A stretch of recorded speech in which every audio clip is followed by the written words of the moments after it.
Hey guys, welcome to today's episode. And we're so excited to have Frederick Cary with us. And today we are talking all about if you are a medium-sized business, how to take it to the next level and be able to scale your business. And we're also talking about mergers, acquisitions, and so much more. So, Frederick, welcome. Thanks. Thanks for having me. Appreciate it. Good way to start the week. So let's talk about right now. Let's say someone has had a successful medium-sized business. They're growing, but they're going through some hard times and they're having a hard time kind of reinventing themselves because as you grow, every time you take a next step, you really do have to reinvent some things. So let's talk about some stories that you've seen and what you've seen that actually takes people to the next level. Yeah, and I've had a long history of this, as I told you before we started here. Started 10 of my own companies and have a stake, a shareholder, and 400 others.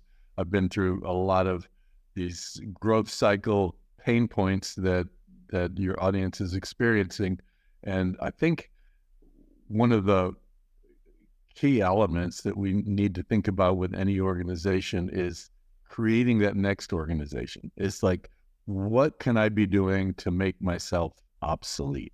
And if you're not having those thoughts, then somebody else is going to make you obsolete, or else you're going to grow to a certain level. You're not going to get any bigger, because the mindset of making yourself obsolete really involves the mindset of how do I create something better? How do I take this foundation of what I first had that people loved, that got me to 15 million, 50 million in revenue, but seems to have a ceiling there? How do I take that person, that entity, that strategy, and tear it apart and come up with a better one along the same lines, but it's going to take you to that next level?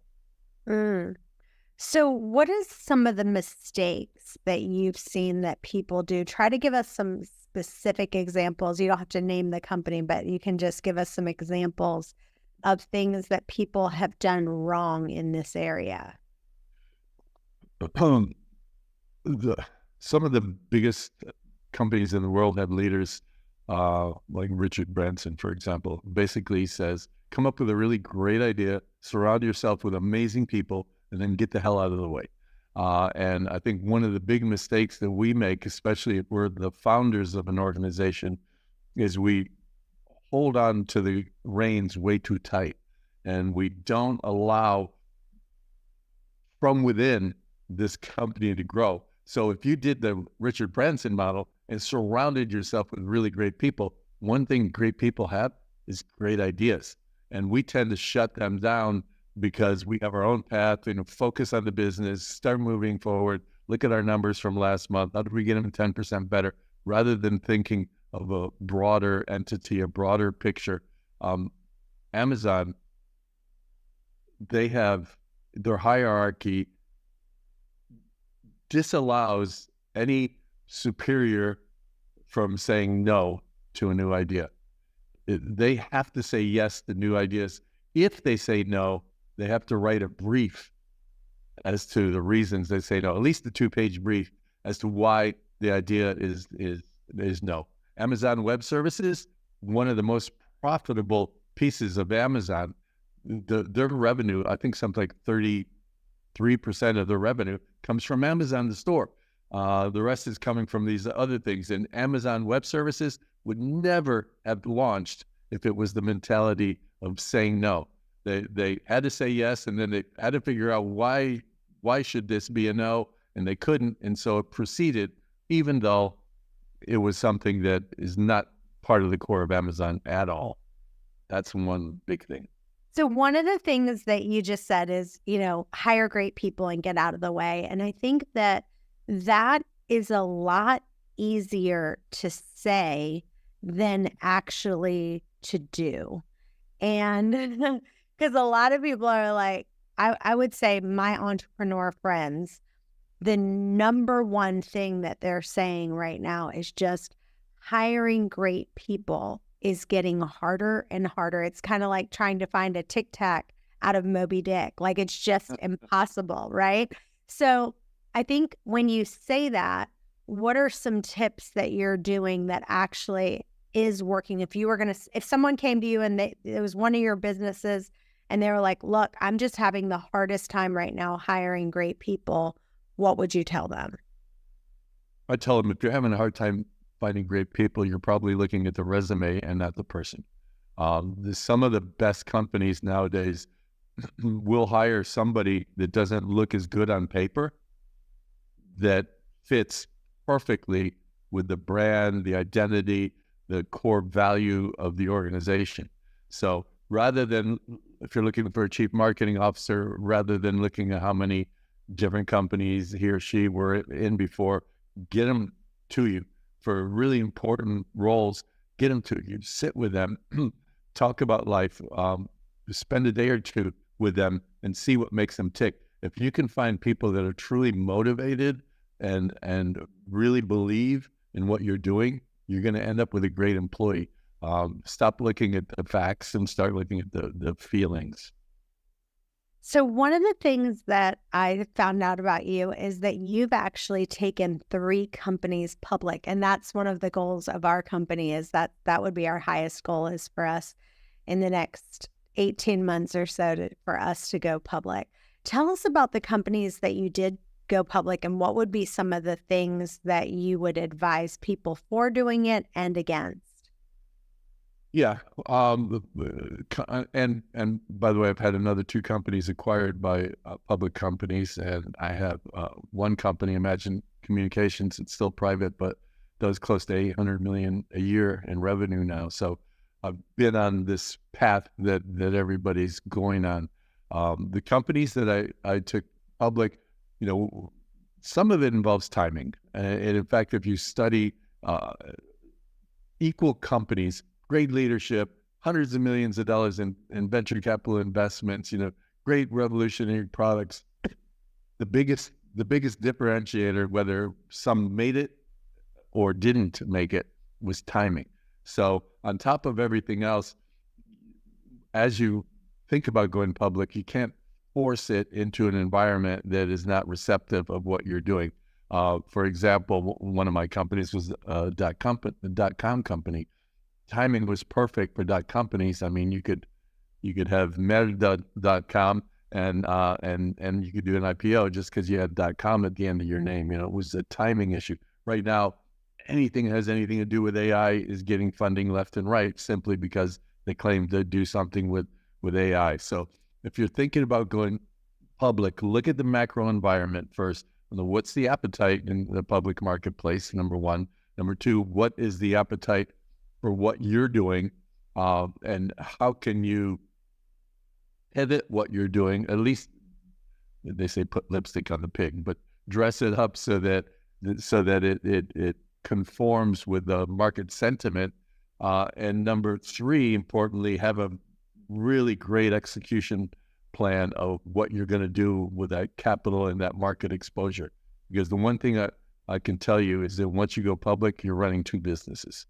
You're running your business, and then you're running the public stock business. Absolutely. You're the average shareholder in the U.S., especially the commercial shareholders, institutions, they're looking at this quarter.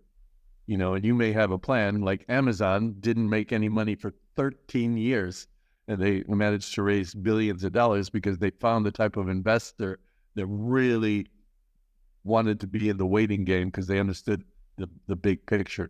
So if you don't have an ability to impress quarter by quarter, you're going to get really buried pretty quickly in that process, unless you align yourself with 1 or 2 big institutional players that are really looking for a longer term solution and return.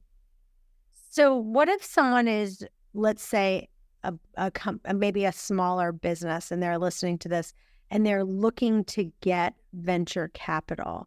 If someone's looking for that, what would you say? They said, what would be give us 5 steps of what they need to do? Because some people would be like, I don't even know where to start to do that. Well, the good news and where to start to do that is me. I offer a free program. It's a 2-hour workshop. It's at pitch.ideapros.com.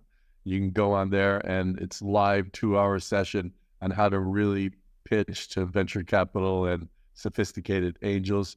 I think the thing that we miss when we want to go raise capital is go to Y Combinator, go to anywhere on the internet, you pull down a template, it's, you know, problem, solution, and and the milestones that every pitch has that's the same.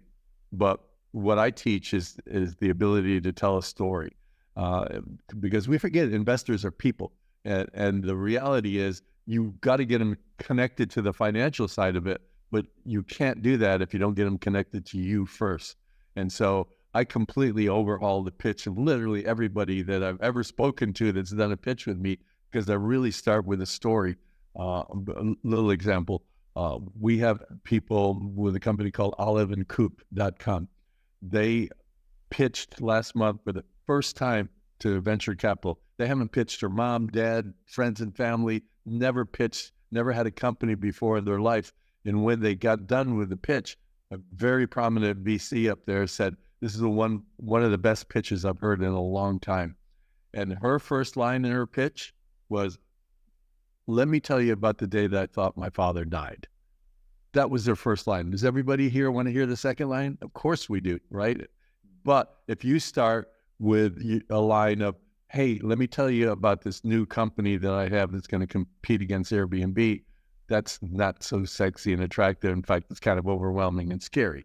So knowing what to say, finding your story, keeping it interesting, I think are the most critical parts to pitching to VCs.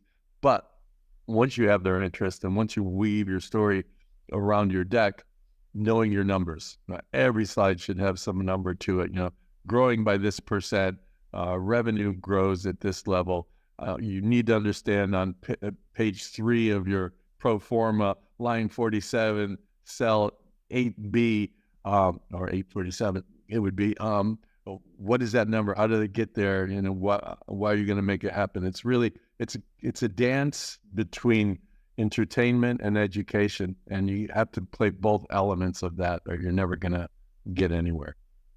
So one of the things that you do is teach people how to make an effective pitch deck.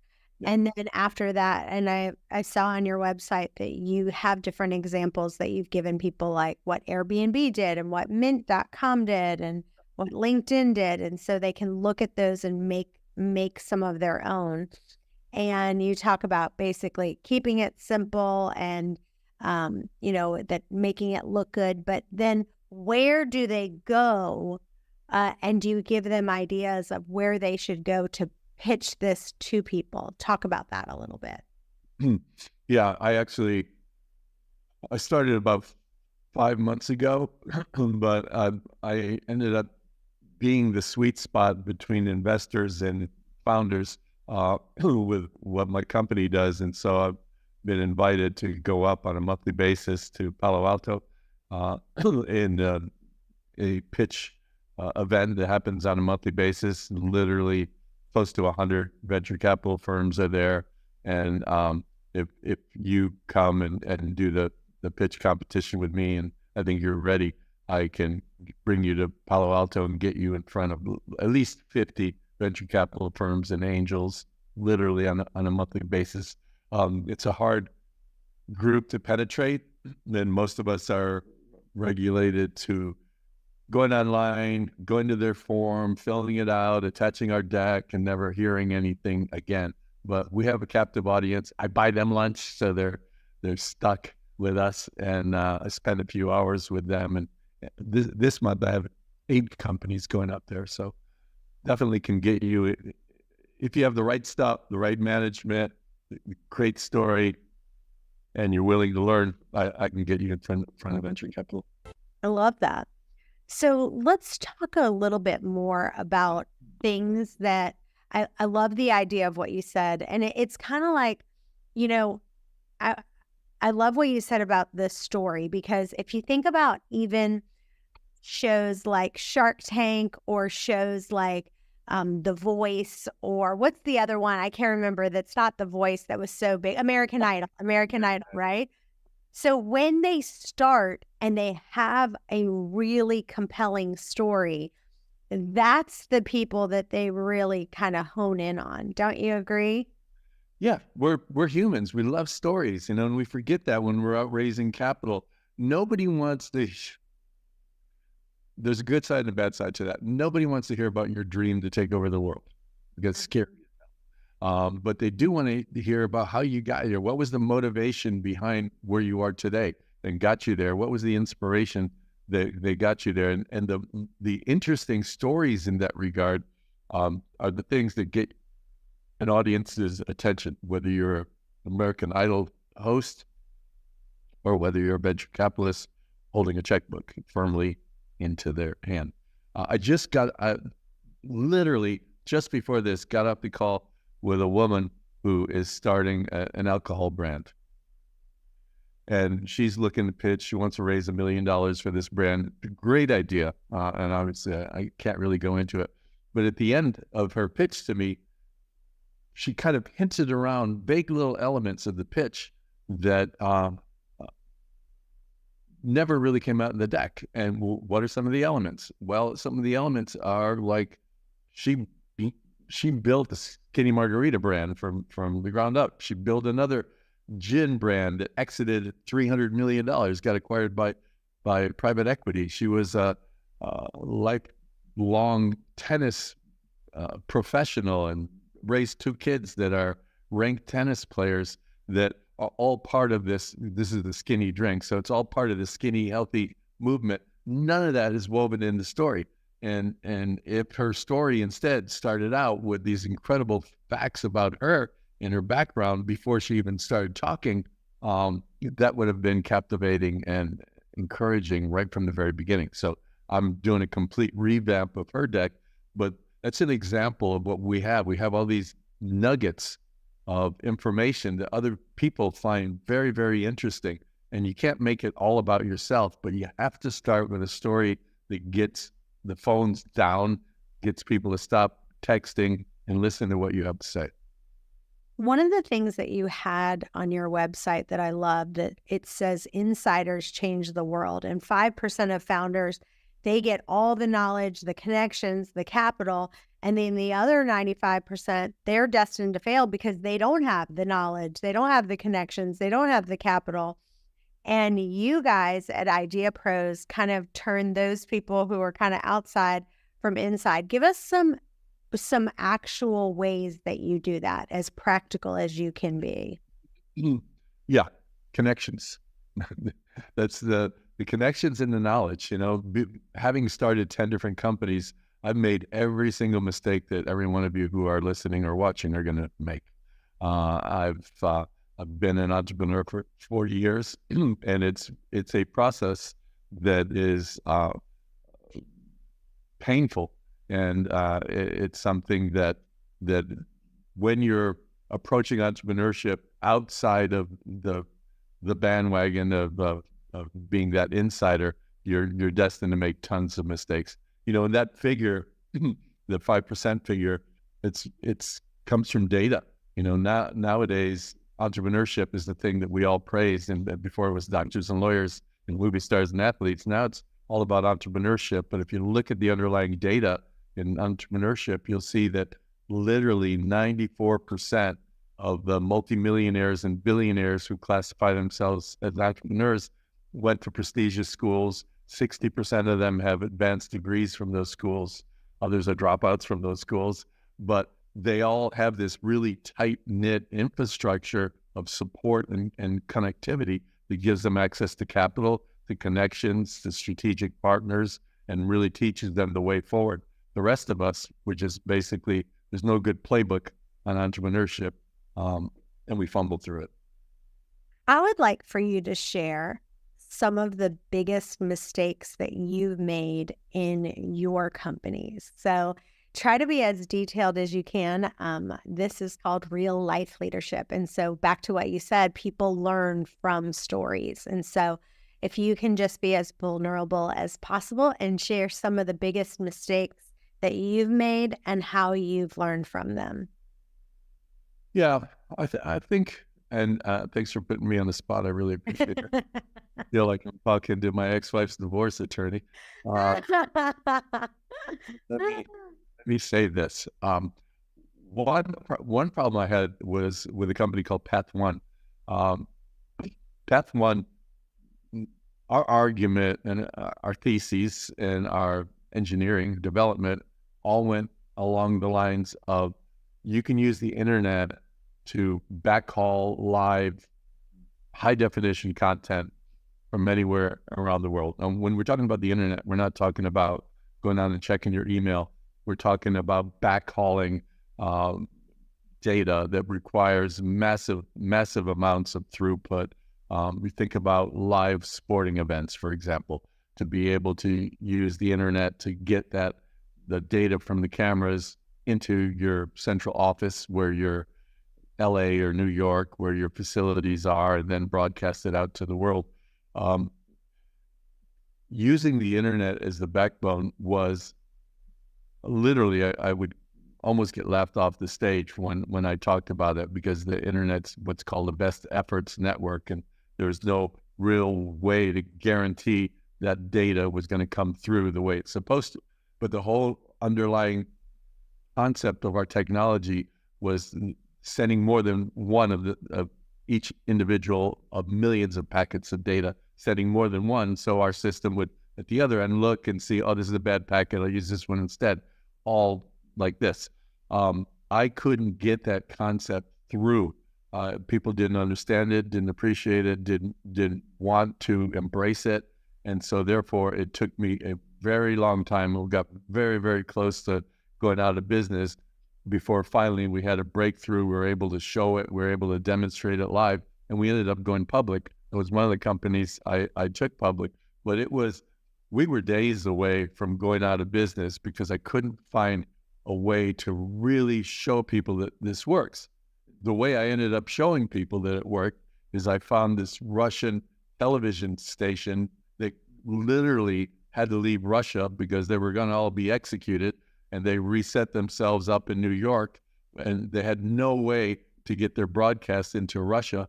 And we used our technology to make that happen on a live basis. So now we were not only able to go up there and talk about it, but we were also able to show a dramatic story of a real situation that happened. And that's what really turned things around for us.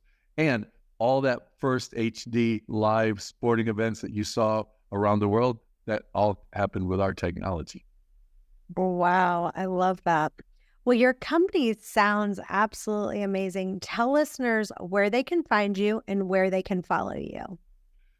So IdeaPros.com, the very first thing you can do on IdeaPros is sign up as an insider. It's free membership. We do newsletters every week. A couple times a month, we do workshops. All of that is free.